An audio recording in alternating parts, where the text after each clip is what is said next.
Sterling and also Dr. Jess Bonzo. And Dr. Sterling is the Chief Conservation Scientist for the American Museum of Natural History and Center for Biodiversity and Conservation affiliated professor at the Richard Leiter Graduation School. Gilder, I apologize. Dr. Sterling has interdisciplinary training in biological and social sciences and has performed field research in Africa, Asia, and Latin America. Currently, she co-leads genetic, epidemiological, and behavioral ecology research on the sea turtles of Palmyra Atoll in the Solomon Islands and the broader Pacific Ocean. She has curated 5 exhibits at the American Museum of Natural History and is most recently the co-curator. Come on, you guys. We just got started. Got the second exhibit.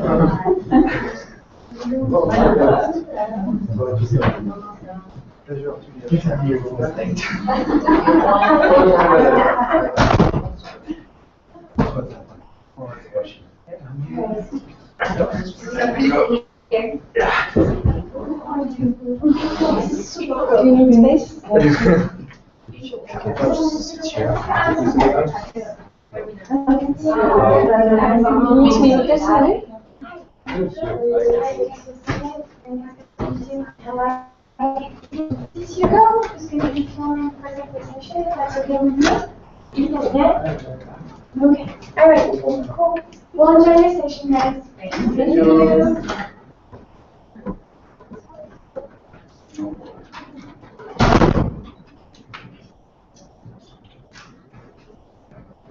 Okay.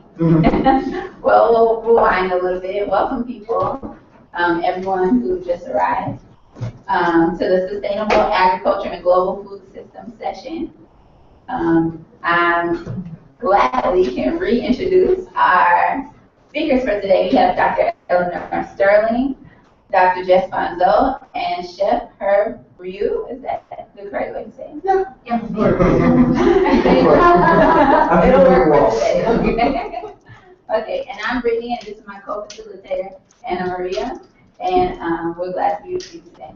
So, Dr. Sterling, I apologize for people who just heard this, but I wanted to make sure that everyone knows, is the Chief Conservation Scientist for the American Museum of Natural History and the Center for Biodiversity and Conservation affiliated professor at the Richard Gilder Graduate School. Dr. Sterling has interdisciplinary training in biological and social sciences and has performed field research in Africa, Asia, and Latin America. Currently, she co-leads genetic, epidemiological, and behavioral ecology research on the sea turtles of Palmyra Atoll in the Solomon Islands and the broader Pacific Ocean. She has curated 5 exhibits at the American Museum of Natural History and is most recently the co-curator of the museum's exhibit on the global food system entitled Our Global Kitchen, Food, Nature, and Culture. Dr. Jess Bonzo is Assistant Professor of Nutrition in the Institute of Human Nutrition and Department of Pediatrics at Columbia University Medical Center. She is Director of Nutrition Policy at the Center on Globalization and Sustainable Development.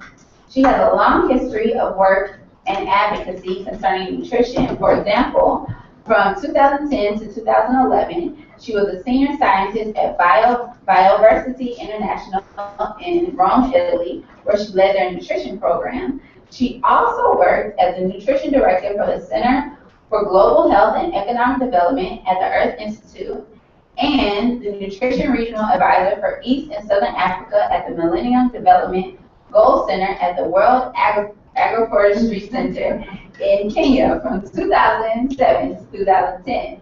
Last but not least, Chef Ryu is a culinary artist and chef instructor at the Institute of Culinary Education, New York, New York.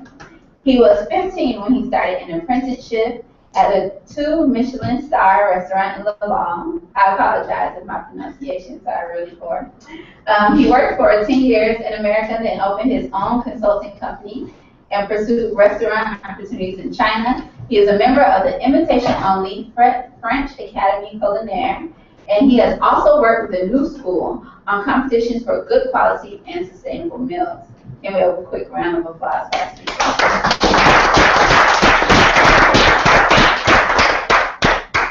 And we will let Dr. Sterling begin. Thanks so much. Well, it's a pleasure to be here, and thanks everybody, thanks the organizers for inviting me, and you guys for showing up. So what I'm going to do today is to talk to you about the water and climate change and what we do at places like the American Museum of Natural History to bring these topics to a broader audience. And I'm going to talk to you a little bit about some of the challenges that we faced in trying to do this, and then really focus in, because of the time that I have, on this most recent exhibit that you've heard about from Brittany on food, nature, and culture, our global kitchen. Wrong computer. So at the American Museum of Natural History, we're doing a series of exhibits that deal with societal issues, environmental issues. We did something on endangered species, we did something on extinction, we did something on genomics. We did an exhibit on water in 2006 that addressed a lot of the issues that we're faced as stewards of the world's water. And when we were looking around for the next question, we realized that food was a really important topic for us to bring to the fore, that we as a scientific institution could bring some information to the public in a way that maybe other groups can't. And obviously there's multiple connections between food and choices that we all make as eaters of food. And the land is converted to agricultural purposes. 30 to 35% of the global greenhouse gases come from agriculture. 70% of the water that we as humans use is dedicated to agriculture globally. So major impacts on the Earth system, and thinking about sustainability in terms of what food choices we're making. So that's a picture in the present, and then if you think about what's going to happen when we're adding 10 million 2 billion people to the Earth's population, you're going to have significantly more meat that you're food that you're going to need, a lot more fuel that you're going to need to do that with the business as usual, and by 2050, we're going to need 55% more water. We're already using 70% of the world's resources. So thinking about how we're going to do that and how we're going to meet the needs of a growing food population, we were building on what we learned from our investment in the water exhibit and some of the hard messages that we were bringing about the changes in the polar system and how that's affecting organisms, and the impact of climate change, for instance, on the food choices that we're making, and then what we're doing in terms of food.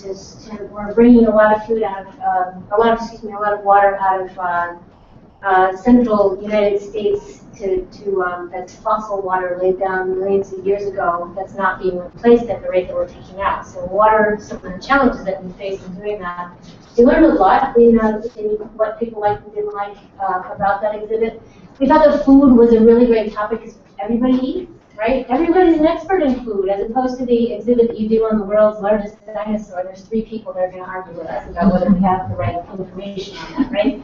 But everybody's an expert on food at some level. And so it was a neat opportunity for us to really think about what's important to people in terms of food, and then how can we get some of these important messages out to them using food as a vehicle. It wasn't the first time we did this. In 1917, the museum had an exhibit on food at the American Museum of Natural History, which is kind of cool. So we were, 90 years later trying to work on the same thing. So what we did in order to put the exhibit together was it took about 4 years to design this exhibit. We had 250 experts, some of whom were sitting in this room, that we reached out to every time we wrote something. We had to send it out to 3 or 4 people saying, is this accurate? Is this an appropriate way to phrase what we're doing? We did a lot of research. We have about 3,000 books and primary papers that we were using in order to do the work, and then we had to actually sort that into something that wasn't overwhelming for the audience. We also spent a lot of time trying to align our content with the standards, the educational standards in the United States, so that we were sure that the messages would be appropriate for school teachers, and we get a lot of school groups and school teachers coming through. So what we ended up deciding on was 6 major questions, hoping that the audience would take away from them.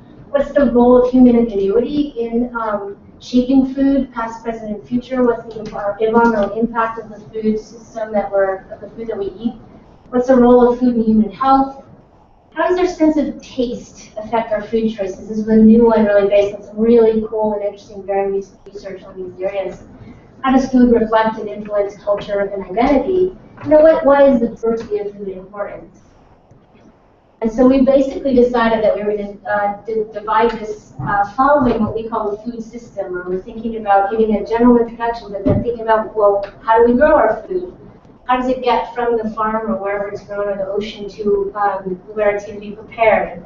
Then what does the taste impact have on the cooking and the eating experience? And we wanted to also underline the importance of celebration in food. So we had a number of different sections that immersed people in these topics. And then we try to get some of these really hard issues across. What is the food system in general? And people were walking through the food system. So that really helped, I think, to bring the questions to the fore. We had a ton of challenges. So we have maybe 15,000 words, the entire exhibit. And we take on topics like GMOs. So genetically modified organisms, people write whole books about this, and we had 30 words here and there through the exhibit. You want to be fair, you want to be accurate, you want to bring the issues up so people care about them. The other possibilities to just not present it, right? But we didn't think that that was useful. We really wanted to bring up the hard questions and have people, hopefully, after the exhibit, ask for more. This is just an example of one of the ways that we immersed people in. We would create whole environments where people would go back in time and find themselves at in an Aztec market just as the Spaniards were coming in, and you got a sense for where food came from and where it went to. One of the most important questions in food today, and one of the low-hanging fruit things that we can really fix, is this issue of waste and how a family of 4 in the United States in 1 year wastes 3/4 of a ton of perfectly good food. And so we built a sculpture so that you're sitting at the base of the sculpture looking up at all this really great food and recognizing some of the challenges. We did some great hands-on stuff where we had a whole kitchen in the center of the exhibit where people could come through and really interactively experience some of the questions. They could taste food. Why would you have an exhibit about food and not let people eat? We hit some of those really hard questions about the fact that there's nearly 1 billion people who are underfed, but the same is also 1 billion people who are overweight, and some of that's happening in the same places. We tried to come up with good graphics that gave people a really good sense for this was a fast food meal in the 1950s, and this is a fast food meal today. So quick graphics to get the point across and allow you to really understand. One of the most popular parts of the exhibit was allowing people to sit at the table with famous people from around the world, and then each one of these tables had an important underlying message about something. Like this is, let's see, this is Michael Phelps's meal where he supposedly ate 6,000 to 8,000 calories in a breakfast, one breakfast. And why you would, our nutritionists kind of shuddered at that, and we put some extra information in there about why you would really do that. We really wanted to focus in also on eating, the future of eating, and thinking about what's facing us, and then also underscore the importance of celebrations. It was very well received by visitors who came. It's actually so successful now it's close to the exhibit. It went to Boston, and then it's going to open in October in Washington, D.C. We had about 200,000 people coming with about 800 school group visits. A lot of visitations on the website, which is a more permanent rendition of the exhibit on the American Museum of Natural History's website. I'm just going to share with you 1 or 2 slides on the evaluation. It turned out that after the exhibit, people called 3 months after the exhibit and said, "What do you remember about the exhibit?" And I have to say to you, somebody did that to me, and like, what? But we were pleased to actually to find out a few things. One of them was that what people immediately remembered was the interactive stuff. Things that we were able to mess with the table, they were cooking, they were eating, they were doing stuff. Interestingly, though, a lot of the interactive was about taste, and they didn't remember any of the taste messages. So that's a really important thing for us to think about. Is it because there was so much interactivity that they didn't get a big picture, or was it because the taste messages were just a little too subtle for this particular audience. I'm not really sure what to think more about that. But what was really great to see was that the members actually without your having, we didn't say at the beginning, here are the 5 things you're going to hear about. We sort of interspersed them throughout, but they could actually recreate for us the main messages that we had, which was really terrific. A lot of people felt that the messages that we were giving them were personally relevant and they could actually do something about them, and that's really key to change behavior. It seemed to have influenced, members said that the exhibit influenced how they thought about food, but it didn't necessarily lead to their saying that they were changing their behavior, so that's something else we want to think and talk about in the future. A lot of people encouraged other people to go, and teachers who had professional development by the museum around, as well as those who just showed up, really were engaged and really enjoyed it because it was so useful for their students. So these are just examples. I think I'm running out of time where people were actually able to recreate not quite the same words that we use, but really recreate the major topics that we wanted to show, and they were said, this made me think more deeply about food, which is exactly what you want to hear as somebody who's thinking about these issues.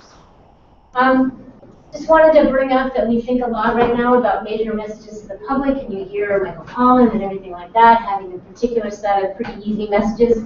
This is what the Food Administration in 1917 said: fly with thought, cook it with care, use less wheat and meat, buy local, serve just enough, and use what's left. So some things haven't changed in our messages through time. It's very interesting to see. So that's it for today. I think what we're going to do is move on to the next speaker and then circle back to questions. Yes, thank you very much.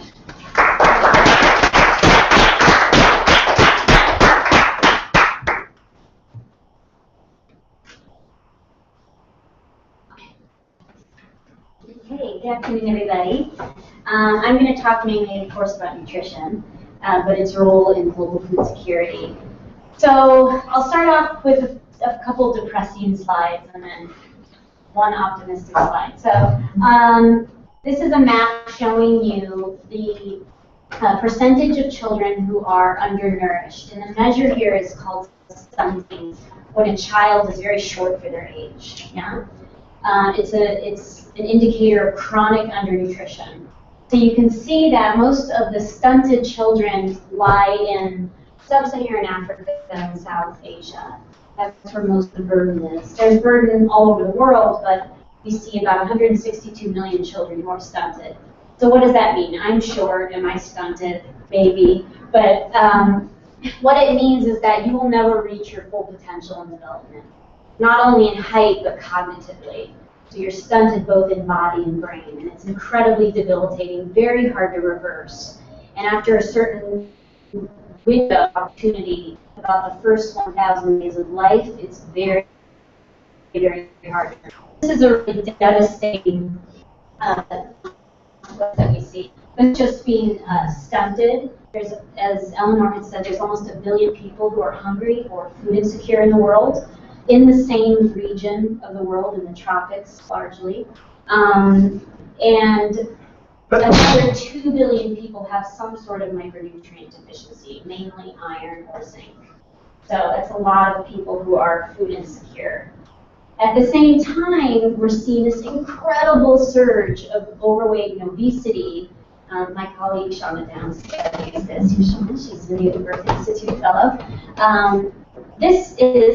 Stunting is a devastating issue, but this is going to be the issue that you will all have to contend with as more and more chronic undernutrition is being addressed, and we're seeing this surge in overweight and obesity. Obviously, the United States is one of the leading, although Mexico, I hear, is surpassed. But we're seeing lots of overweight and obesity in different places. And look up here. Look at North Africa and the Middle East has some of the highest burdens of overweight and obesity in the world.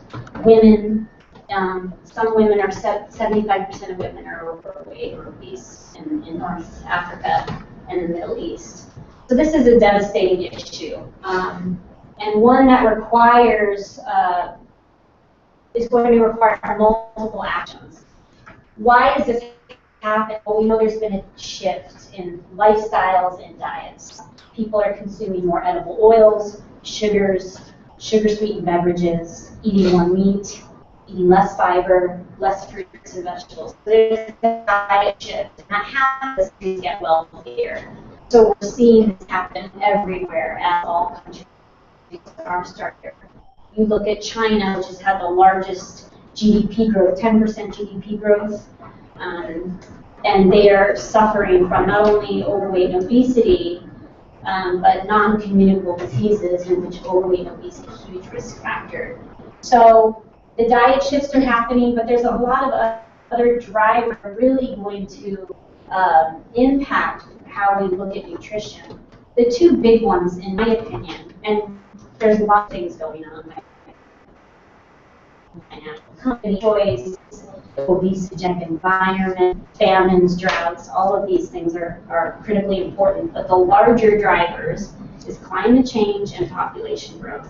These are going to really be difficult to tackle and nutrition under these two drivers, from my opinion. So we know that in climate change, you guys are talking all about climate this week. You know a lot more than I do. Predictions look pretty grim in that there's going to probably be a lot of decreases in crop yields. And there's been modeling done in that by 2050, stunting will increase by as much as 30% as compared to a scenario in which climate is stable. So the achievements that we've made in reducing stunting will probably be set back by the climate situation if we stay in the business as usual approach. Another model showed that we'll go from 162 million to almost doubling that of children who are stunted by 2050. So climate is going to be a huge issue. So what are we doing about it? Well, there's a whole new area of work that a lot of scientists, a lot of development practitioners, and politicians are rallying around called sustainable diets. How do you eat healthy, nutritious, but also that treads lighter on the earth? And so there's a lot of work going on right now of what is a sustainable diet, depending on where you are. It's going to change if you're in India, or if you're in urban New York, or if you're in the Solomon Islands. So there's a whole new set of work happening around looking at all the different factors that need to be taken into account for sustainable diets.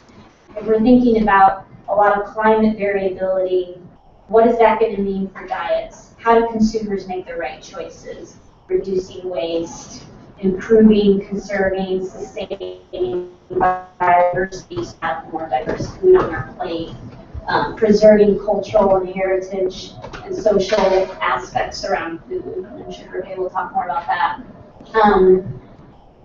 Also being friendly to the earth and decreasing the environmental degradation that we're seeing now. So this is great in theory, but no one understands practically what it means right now. We don't know how to measure it. We don't really know how to define it. I was asked at a press conference about 2 years ago. I was in Spain, and someone said, if you were to eat a sustainable diet, what's on your plate? Very hard to answer that, right, depending on where you are, because you could say, well, I have a lot of plant food on my plate. I have a lot of fruits and vegetables, no meat, right? But fruits and vegetables can be quite costly to the environment depending on the situation with cold chain storage and water usage. And so it's not an easy answer when you start to really unpack and understand what a sustainable diet is.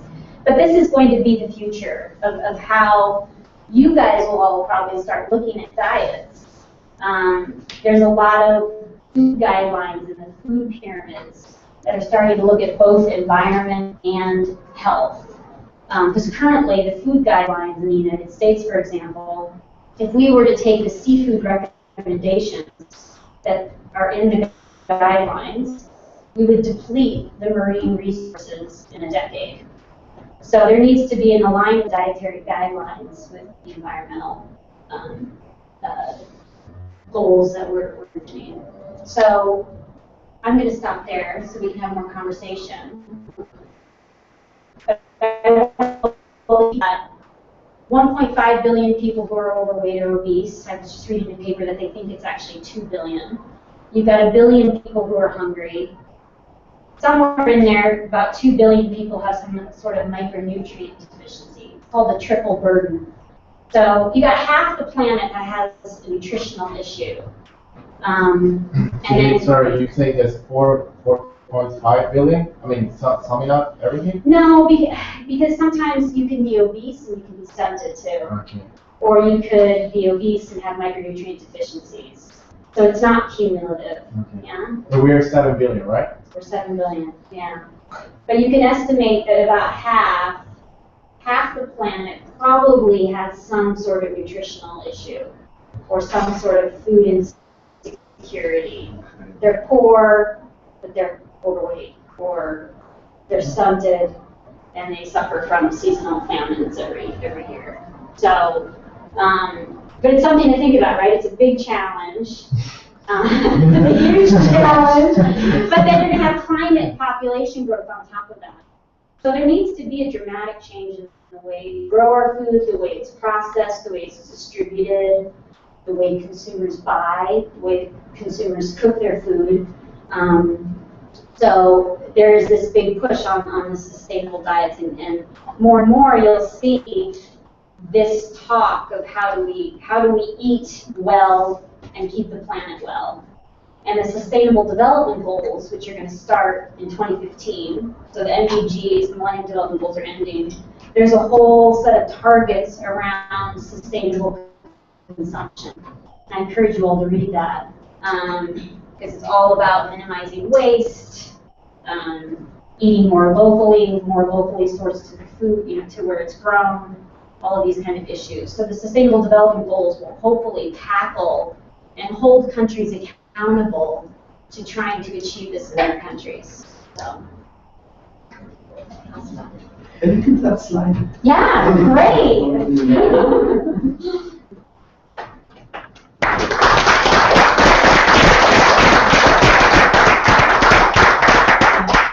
How are you guys? I mean, I'm used to speaking in a kitchen, which means we speak loud.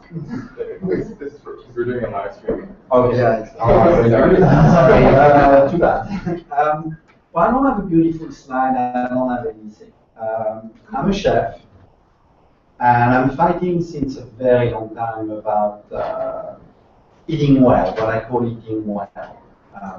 The good habit of using good food, not being obese. I'm not too bad for a chef. And also being careful about the price. Everything has a price.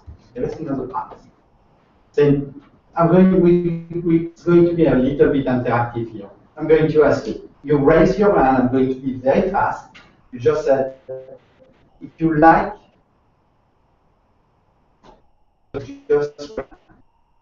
just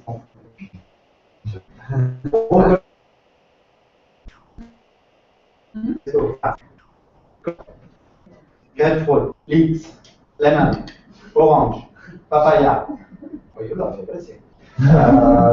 Tangerine. Tangerine. Okay. It's like a little orange, very small. It's a citrus. It's beautiful. Very nice. Well, that's all you can eat in January. It's called season. Okay. February. Broccoli, cauliflower, grapefruit, lemon, oranges, papaya, tangerines. Oh, we have seen that before. That's all you have in January. Who loves strawberries? Who loves strawberries? Who eats strawberries in December? Who eats strawberries in January? It depends which hemisphere you're in. You can eat I strawberries live in New December York. and I live in New York. Yeah. This is New York. This is New York area. Okay. Okay.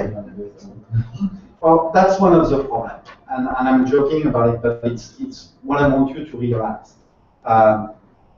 Being a chef, it's one thing to say we need to change. We need to change how we feed people, how we use what we have on our farmer produces, and so forth. The biggest challenge we have as chef is changing people taste, people consumption. If you have a restaurant, you open a restaurant to make money, or at least to make a living, because you love what you are doing. So you need to pay your rent, you need to pay your staff. Hopefully you are a good boss, you got to pay them well. You need money, you need customers to come. Now if you don't offer any strawberries, because everybody wants strawberries in the middle of the winter, you are going to run out of business. Then what you have to do? And I think it's one of the biggest things we have to understand, especially you. It's everything will come with a cost. All this changing we speak about, the only thing nobody wants to speak about is the cost. How much it's going to cost. And it's not a cost of only monetary cost which is going to be involved into it. It's how we go to change our habits. How I'm going to make you eat turnips. Because turnips is generally what you can eat during the winter. Turnip, cabbage, rutabaga, cauliflower, leeks. How I'm going to change you to eat that? It's delicious. When it's prepared well, it's beautiful. I mean, I make you turnips, you will love it. you got to have to change your habits. And it's not only a way of speaking, it's a way of living. And you have, when we, I was part of the Real Food Challenge for the new school. And I was the chef who was involved with designing the menu. And great, we start to design the menu in September. So I was very happy. September, we find, we cool, tons of vegetables, tons of fruit, still plenty of everything, really easy. Now I'm arriving in January and I'm banging my head on the wall because everything I have to buy has to come from 250 miles away from me. There's not much growing 250 miles around New York, especially in December or January. It's extremely, extremely difficult. Extremely difficult. So it's one of the things as a generation we have to think. And when I said also price, for a farmer, it costs, one of the reasons we get in trouble with the new school with our program, it started to cost so much money to the new school. Then the 80% goal we had for the Real Food Challenge was completely unrealistic without passing the cost to the students, which the new school did not want to do. And what we did, we reduced our goal from 80% to 20%. Even like that, the new school was getting a lot of money. A lot of money. But when speaking about nutrition, speaking about the way we are eating, it's something with going also with education, changing your habits. Everybody loves sugar now. We put sugar in almost everything. We never had sugar before. It was a treat. Sugar was a treat, not something we decided. I can see. I mean, taste by eating more and more spices. We don't grow many spices in America. Hot spices. All of that has to come and be fabricated somewhere else. There is a cost for it. And now we eat more and more spices. We need to bring the spices from abroad. You have planes involved, you have too much agriculture for one thing, because that's what we are selling. The problem of most of the food we have. Now it's, I mean, as a chef, I can say it. Now everybody wants quinoa.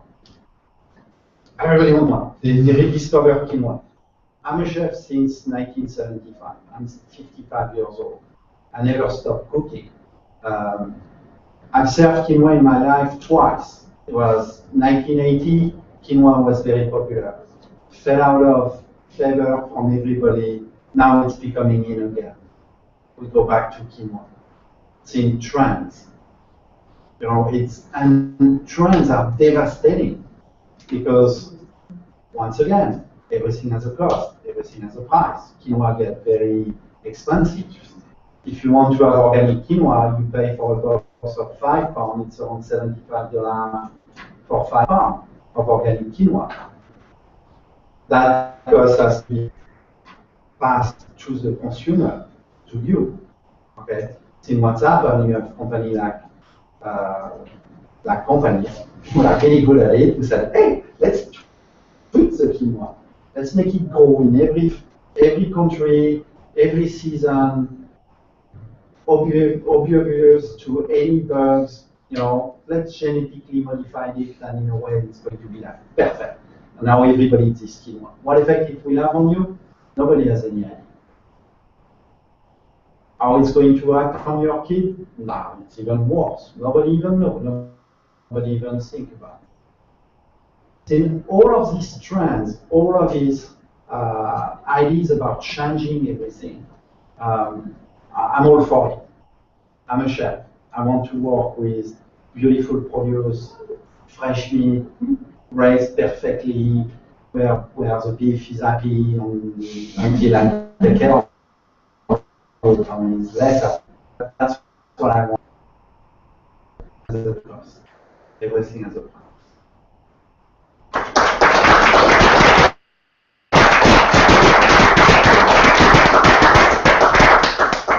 Presentation. Now open the floor for questions. We also have some guiding questions, but I want to start off with anything that's on the forefront of you all's mind.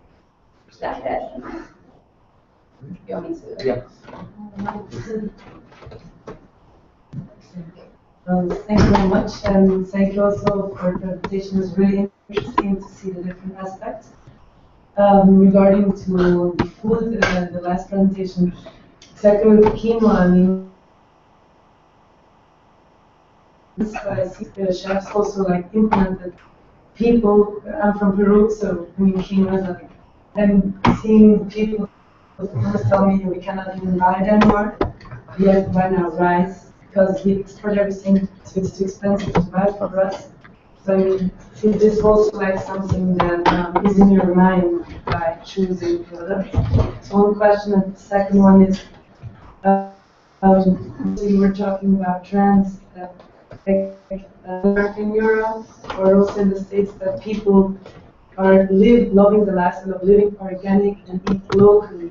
Is this not also like winning more attraction, and therefore it could be easier to really produce or offer food that is made local and organic?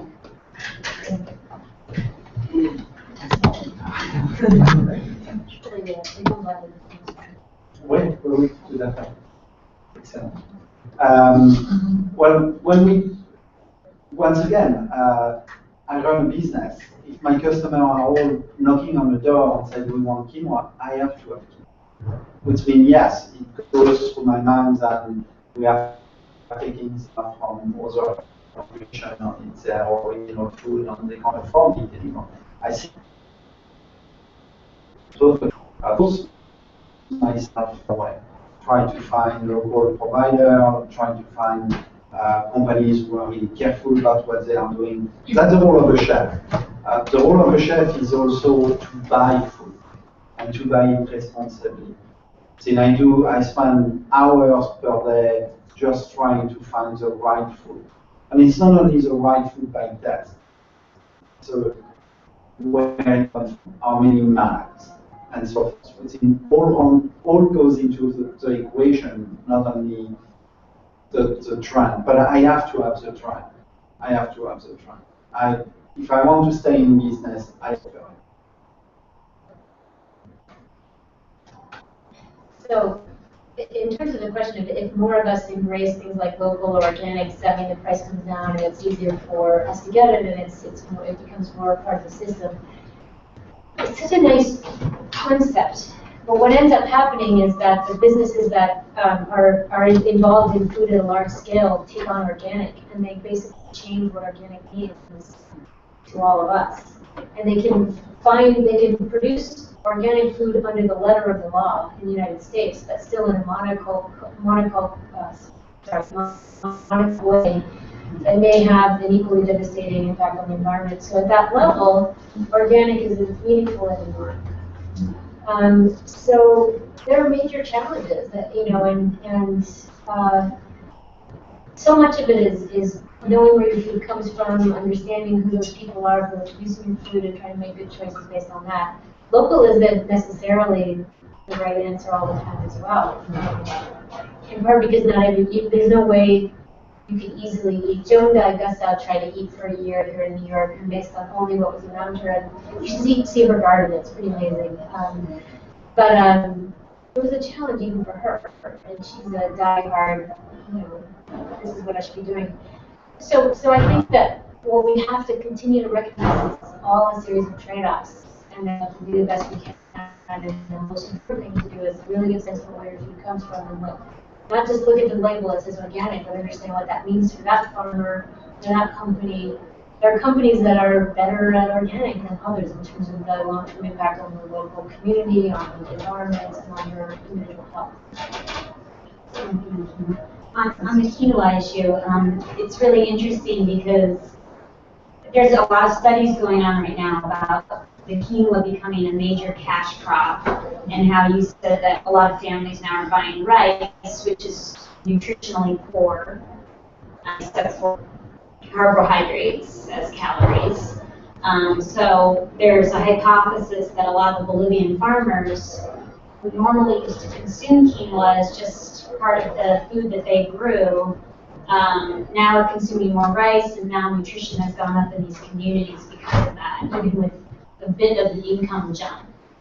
But this is classic, and I used to work at biodiversity, which we focus on agriculture biodiversity. And there's a lot of these kind of niche crops or neglected, underutilized crops that get mainstream, get very, as you said trends are devastating. I like that. I'm going to put that. Someone should tweet that. Food trends are devastating. But it's true, because as soon as crops become cash crops, there is a term called the curse of the cash crop. And that it almost always households suffer, particularly if it gets in the developing world, if it gets into the hands of men, they tend to not spend it on child health care or nutrition or the household, right? It becomes just an income generation, no benefits to the households. And quinoa might be one of these examples. I don't want to make people feel guilty about eating quinoa, but I think, as he was saying, it's important to understand where your food comes from, what impact it had potentially on the producers farm growing, and how it really changes their livelihoods if it becomes a bigger cash crop. Because usually the outcome in poor settings and poor communities is that these cash crops are usually quite devastating from a health and nutrition point of view for children in the communities. So some things I eat quinoa too, but anyway. Thank you. I wanted to address the question, maybe to Mrs. Phil, but I want as well to hear the feedback from the panel.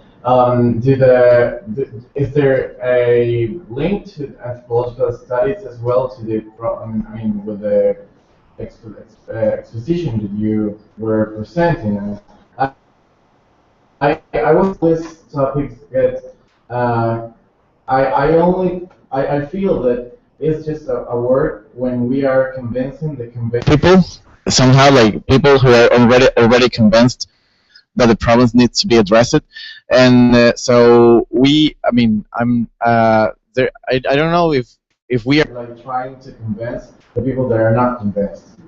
So is because we have like half the population of the planet in problems with nourishing or like obesity and everything. And that means that they are not convinced.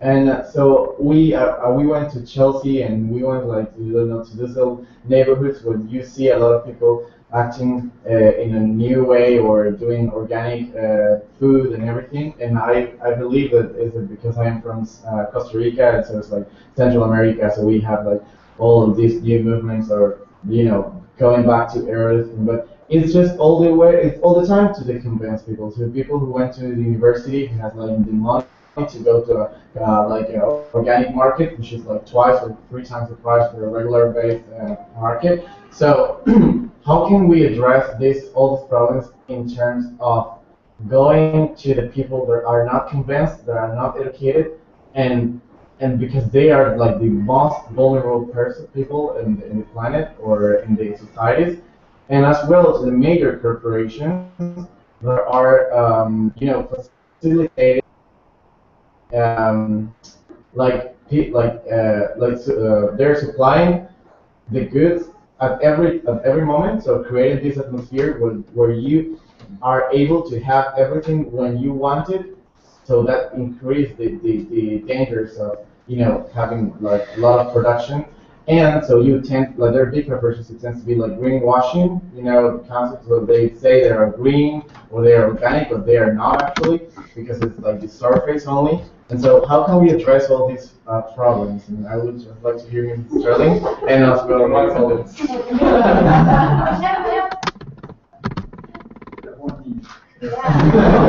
Yeah, the world's problems, how do we solve them? Those are really, really important questions, and I think that I'll take the first one, which is, how can we reach beyond the choir that we normally preach to?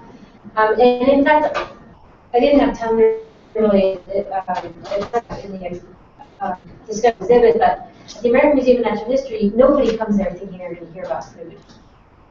It just was a really new and different topic for that whole audience. And so we were really trying to bring this topic, this whole concept of the system, to an audience that really wasn't spending a lot of time thinking about this already.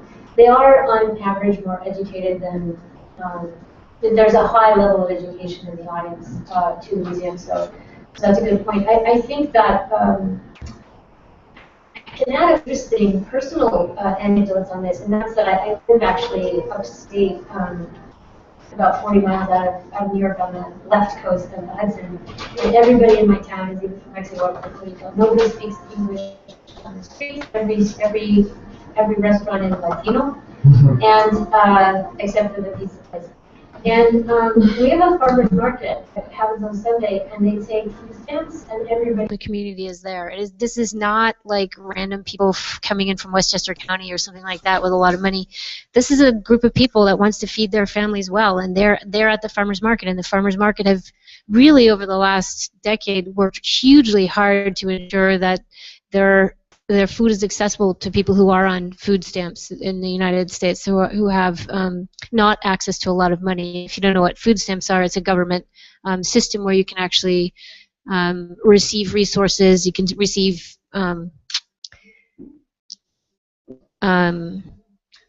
essentially paperwork that allows you to trade that paperwork for food based on your income. And so I think that's definitely going in the right direction, and more people are interested in that. Also, I teach this class on food and globalization here at Columbia, and we send myself into the communities of the Bronx, which is supposedly a big food desert where people don't know about food issues, and there's a lot of health issues. And what we're finding from our students coming back is that people know a lot about it, that they actually are making reasonable choices, and that there's a fair amount of resources that are available to them, and when it's there, they're choosing it. So I think we're facing a sea change at the moment, and that what we're seeing in some of these statistics are things that are historical trajectories that I'm hoping are gonna sort of move in another direction, and you can possibly answer that. And I think also another thing, two things. Still predominantly African American, and I think that community has been hit hard by diabetes, and one of the major risk factors is overweight and obesity. And I think when it hits home and it hits in your household, it becomes much more apparent that you need change, and there is quite a change in a lot of Harlem households when their moms have an amputated leg from diabetes. Their children are changing the way they think about what they eat, maybe eating a little less soul food, maybe changing a little bit of their diet. So I think when it hits at a personal level, people will make more behavior change, maybe because it scares them into it when they it's scary to see something like that happen to your mother or your father. The second thing is, not everyone is.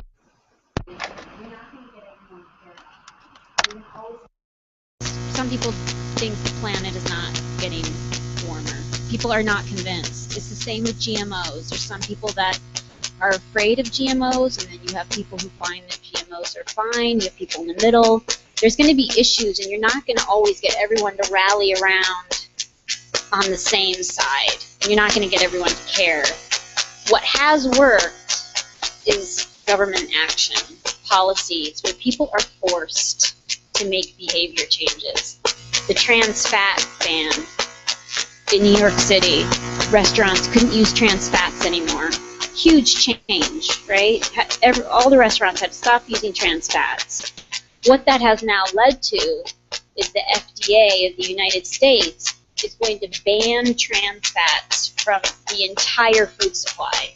So that is an incredible government action that took place at the local level, forced people to not be able to eat trans fats anymore. And then now it's going to be regulated at the highest level. Trans fats are hydrogenated vegetable oils. They are liquid oil, like your olive oil. They add hydrogen to it, and they make it solid at room temperature, right? So, and they use it in processed foods, so your processed foods can be conserved and preserved for a long time. And the science, there's 25 years of science that's very clear-cut that it is an incredible risk factor of cardiovascular disease. Probably the strongest research. It's up there with smoking. So government came in, has been regulating the tobacco industry. Smoking is going down.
into introducing people to new foods and introducing all these like seasonal vegetables or seasonal things. And it goes into more the personal aspect of like the exhibition, where you go through and you actually experience the food.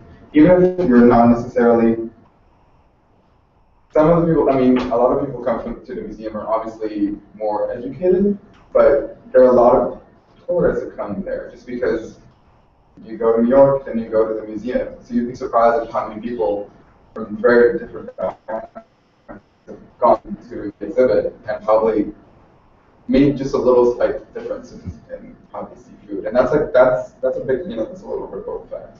And I think that goes back into like the global aspect of how we think about our food and how does that go into our, billion versus billion kind of.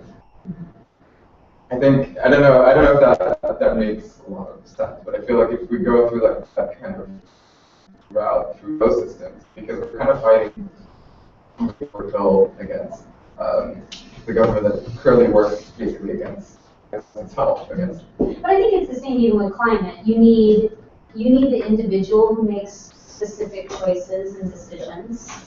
I mean, consumers you can have everything going for you, but the very last minute, you have to make a decision about what to eat. You have a banana and that bag of potato chips sitting in front of you at the bodega. They cost the same. Most of the time, you're going to choose the bag of potato chips. Why? Because it tastes good. Taste is the #1 driver of consumer decision making. Then price is second. Why do you think it tastes good? Yeah, that's not bad. These are sugar, salt, and fat. Sugar, salt, and fat. Pardon? Sugar, salt, and fat. No, I mean, yeah, but it's the occasion factor. No. Biologically, I choose the wrong food sometimes. I was at Shake Shack the other day, and some of my students saw me going in there. They said, "We saw you going in there." But I mean, I think it's good. Yeah, I mean, so I think it's consumers. I think it's also government. I think social services like school meals incredibly important. Children are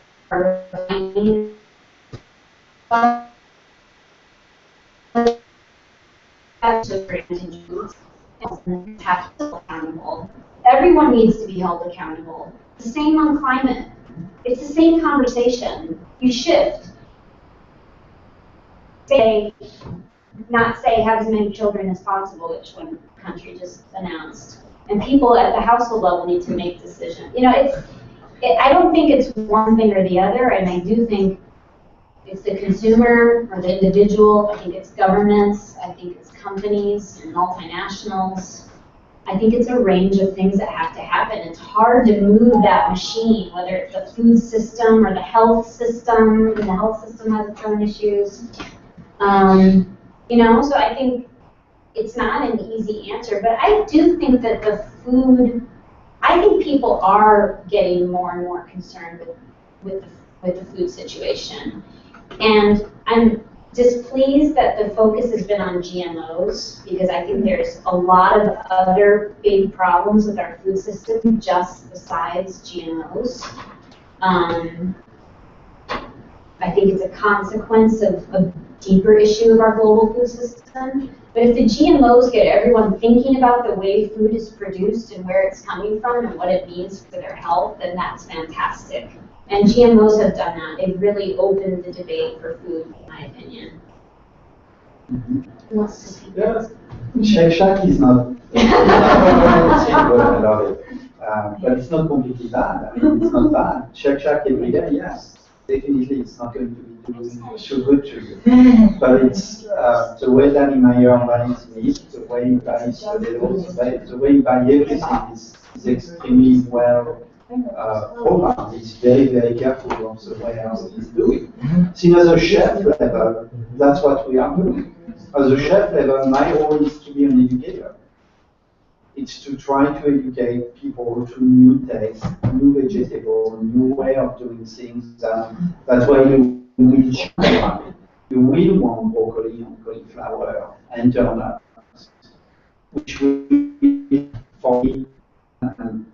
Did I say at the beginning, everything has a plan? Which for me, it's better because it costs me less money, which means my profit margin will be better. No, it's simple. But listen, guys, it's very simple. It's not so difficult. The market will regulate itself. It's one way. Okay. And if people change, I mean, who would have thought 20 years ago than Walmart in their stores? Okay. Is it good? No, but they jump into the bandwagon because it's there and they try to make money and it's market. If you get involved in your level, in your school, okay, realfoodchallenge.org, it's one way. There is also a way. I work with them a little bit, that's why I speak about it, but it's one way. If you get involved, and I'm 55, okay? I'm sorry we left you a mess, and it's even worse for your children. I'm really sorry. I inherited it from my father. I was not too good either. Okay, but we leave you a mess. It's up to you, your generation, to start to say, hey, enough is enough. You have to get involved. You have to educate yourself, and you have to educate the people around you. Okay? We screw it up. Sorry.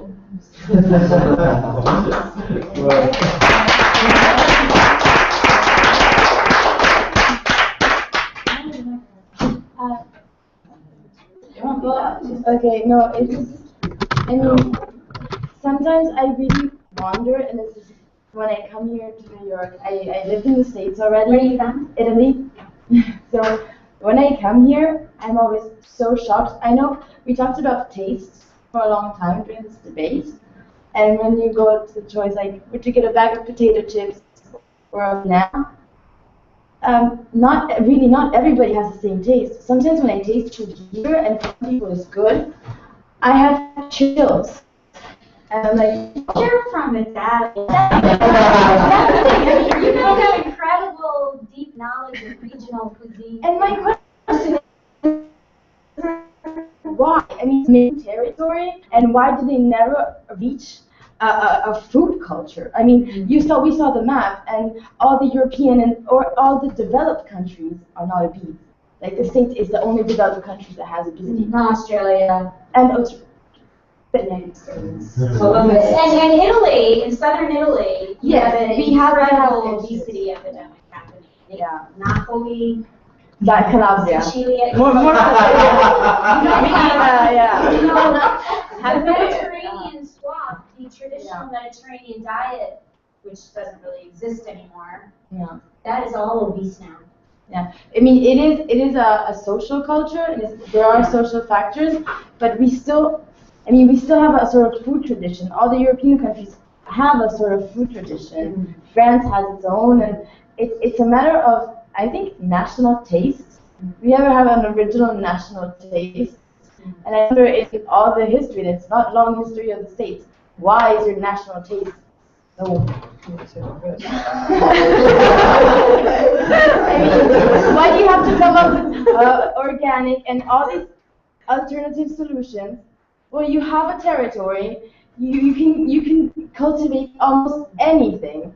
Then why didn't you cultivate something that the population could eat and like, oh, this tastes so good, and it just takes so much to produce, and you have farmers, American farmers, you surely have that, and then I don't know in which part of the history McDonald's came along, and now that's the American food, and it's not, you're not giving a good image for the world, because you're talking about food obesity and people that don't have people starving, and you have a deep inner problem. So Fix it. Have you read the book Fast Food Nation? Have you read the book Fast Food Nation? No. Read it. Because it goes very much into the history of how the fast food industry is very much in the spirit of what people think is American. You know, quick, convenient, you know, open markets, be everything you want to be. This is the country of dreams. You know, it's a very deep-rooted cultural thing in America. And I lived in Italy, and Italy is amazing because it's probably the same in a lot of European countries, France, where there's this incredible rich diversity by region. But we do also have multi-ethnicity now. Like Yeah. Germany has a lot of it. France has so many flavors and different because they had colonialism. So it's not only a matter of having an original taste, but also accepting cultures and eating. African Americans, they had their own food. They came from Africa. They had some flavors. Think a little bit. You know Alexander Dumas, the Three Musketeers? Okay. Alexander Dumas was an incredible chef. Incredible. His father was one of the best chefs. He wrote the Three Musketeers, and he was an absolutely fantastic chef. He was like Patel. He was the same. Okay. But something lost in history. We speak about what here? 1600? Something like that? Somebody who is good in history can help me a little bit on that one? Okay. He wrote the first cookbook. And he was traveling all over Europe and all over France. And he wrote the cookbook in France. And he was traveling all over France, and he decided that he's going to collect all the recipes. Now when you make a béarnaise, when you make a sauce, when you make a stew or whatever in France, he's going to take that recipe, put it into paper and say, okay, that's the way it's done, that's the way it's going to be called, that's the way it's going to be always done, if it's called that name. We're speaking about 1600, okay? I don't even know if people were knowing where America was at that time, okay? We are a head start.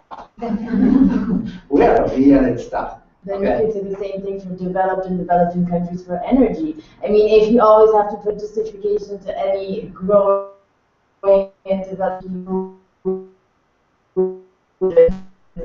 issue, it's just not good. But you have a melting pot. I mean, it's really difficult when you have a melting pot. People were staying into their culture. Even if it's a melting pot. The German were eating German, the Jewish were eating Jewish food in downtown New York. You had 3,000, just in New York City, just the New York City. By the edge of Central Park, you had over 3,000 breweries, local breweries, 3,600, if I remember, in the 1900 in New York City. 3,600, just in New York City. You have 3,600 local companies who were making local beer in New York City in 1920. Okay, the edge of Central Park was a shanty town. Okay, it was just like a slum. People were having all over that. I think it's 6th Avenue or something like that. It was like tons of breweries there. They were making their own beer. It disappeared. Okay. And I agree with you. Now the trend is coming back. Local brewery, local food, and so forth. It was like that. America over-modernized, thinking it was a panacea. And sure, they reached the moon before everybody else. You had such a start. How you could do it? Or you were fighting.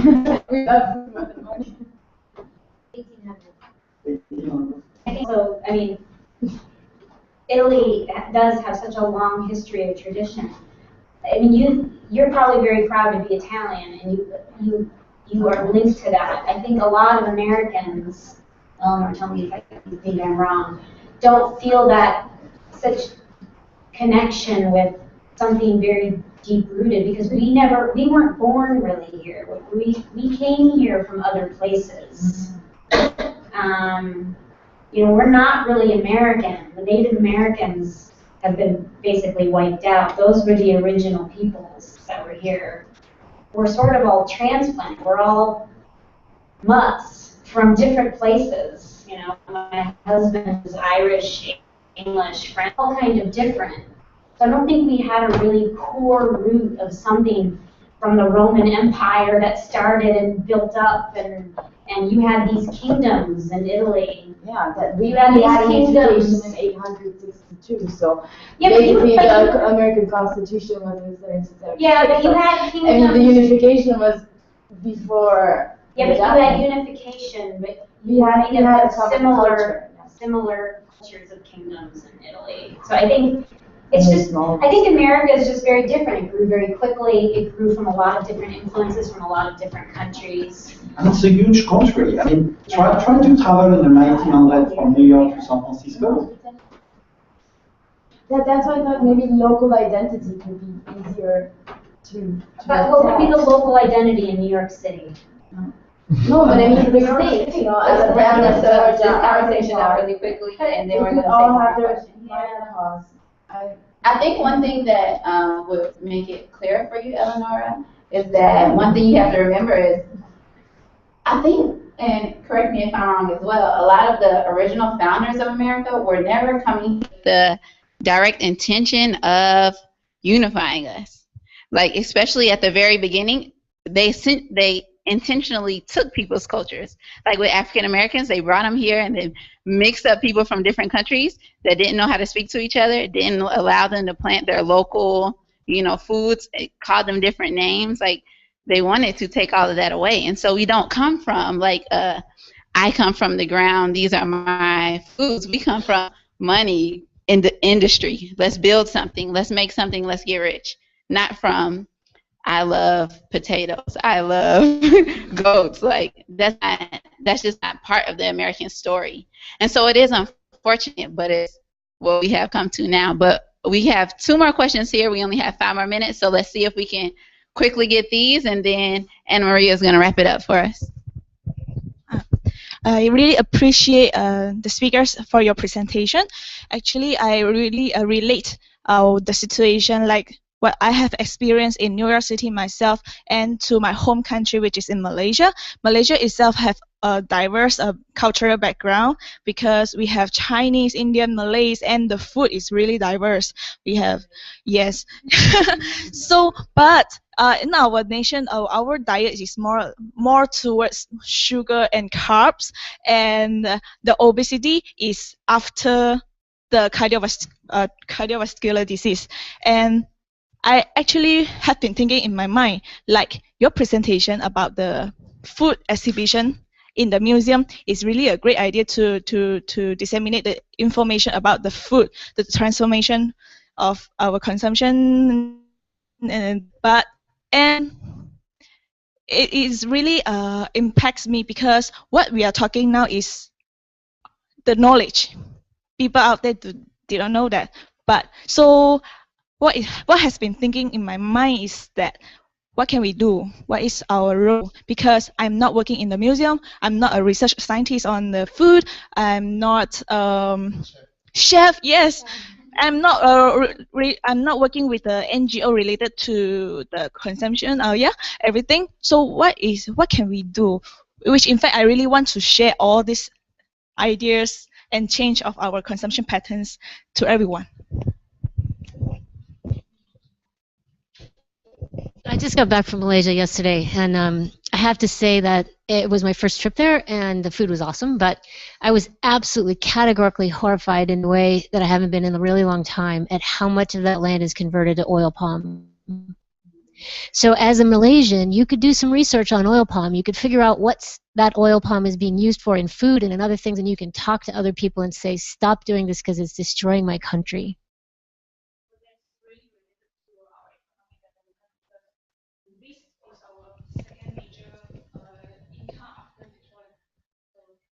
There's some other choices out there. Oil palm's a perfect example of one of these cash crops that has negative consequences for land, negative consequences on land, and negative consequences on diet. Palm oil, bad oil to consume. Well, and you lost all your rainforests, so Double thing, right? It's bad for the environment, bad for your health. there are things that your country could do. There are things your country could do to attract people to eat the wonderful food and go to the rainforest, right? They could make a lot of money on tourism, and they don't because they've just cut down all of those rainforests to put in these oil palm plantations.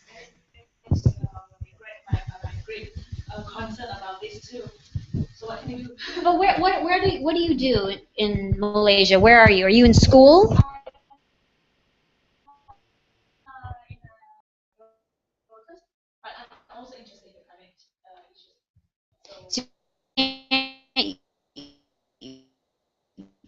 Can you start start maybe a forum, local NGOs, and you start food equity and human rights, sort of a forum of different, get some conversation going, ones that will go out to communities and make the biggest.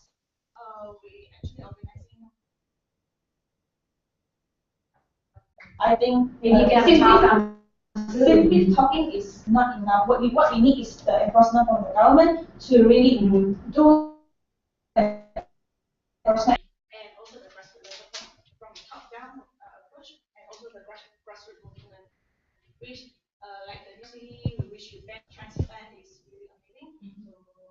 So I think this is what we are lacking about the sense of urgency to push towards this. Yeah, another, I mean, from my personal example, when I went vegan, actually, I mean, my family, they still eat meat, but that caused a change. Just because I decided to change the way I think about my food, it caused a change in them. And, you know, it might have took a while, but slowly, like, you know, we ate less and less meat, or people were more concerned about food within my own little family unit. And that might have a small impact, but it expands, you know, again, it ripples. So if you go from that, that's my personal experience. No. I'm not telling you to be vegan. It's not about being vegan. It's about thinking consciously about your food. You know, like exactly, like thinking about palm oil. Like just the fact that you're there and you're thinking about it and you're talking about it while you're eating, that can start a conversation that just goes on. Okay, we just have no more like concluding everything. We learn a lot about the food topic, and we can try to see this related with climate change, because with the global warming we're going to have more problems that we have today. Everything that we talk in this workshop is going to be maybe worse, but if we work from now, we can like try to make it less hard for people like in the future. And no, thank you very much. Thank you.